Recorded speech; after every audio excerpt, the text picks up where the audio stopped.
Hello everyone, my name is Clay, and welcome to a Nerdy Moment Review. Today we'll be taking a look at the sequel to Coteries of New York, a visual novel set in the World of Darkness, Vampire the Masquerade universe called Shadows of New York.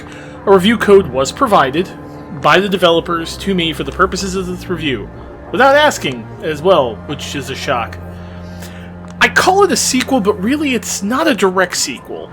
Shadows takes place after the events of Coteries of New York and features many of the same characters from that game, so if you've played Coteries like I have, you will have a much better understanding of the characters you interact with here.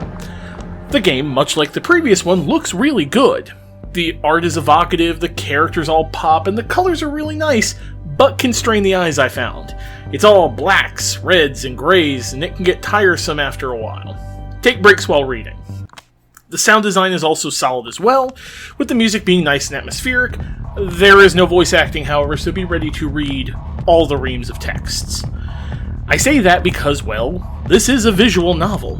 Gameplay is incredibly simple. Choose a node on a map screen to visit, click through dialogue, make choices at some points to alter the story. That's it. That's the game. You really play games like this for the art, which is great again, and the story.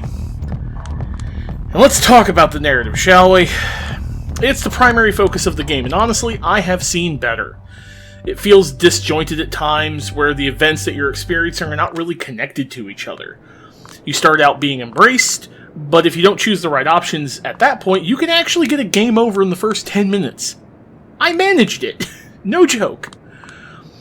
After that event, you start to learn your place in the vampire world, you start to learn the movers and shakers, and eventually get thrust into an investigation.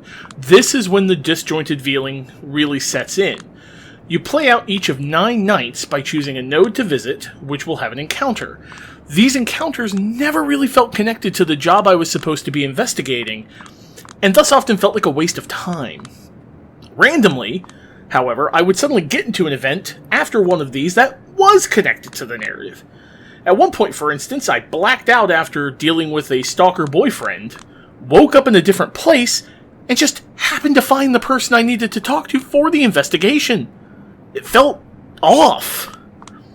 A lot of these node events feel like they were there to give me backstory on the character Julia that I was controlling, but I didn't feel that was needed. I had a good idea of what kind of person Julia was very early on, and I didn't need her backstory to understand where I needed to go or what I needed to do. I didn't need to meet a waiter she knew in life to have him call her stupid, for instance. I didn't need to visit a club and get a drink from a blood doll that served no purpose seemingly, because it never comes up again. The choices in the story didn't really feel that impactful either. I seemed to make the right choices, sure, as I kept getting achievements, and I'm only missing 2, but I have an idea that what I was doing was correct because I guessed. Now, this game does implement a system called traits, which at first just felt like little mini achievements based on the choices I made. However, they seemingly had one major effect: what ending I got. It seems that based on those traits, the ending and how it played out may change. They are much more important than they first seem. The game does indicate this, but until the ending I saw no effect from any of the ones I had. It was nice to see the effect of it on the ending, however, and they're the only stats that you really get.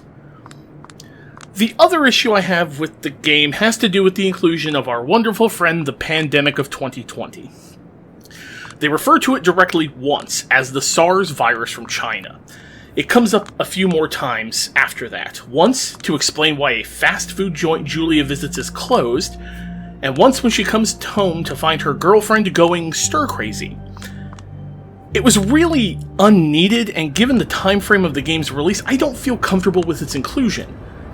I want to escape the pandemic, not play games involving it.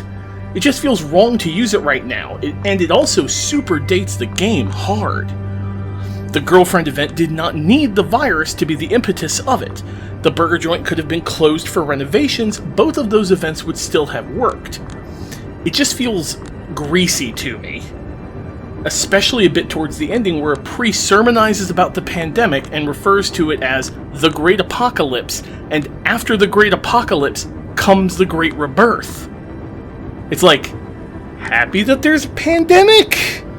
Ew, game. Just ew. And let's talk about the ending.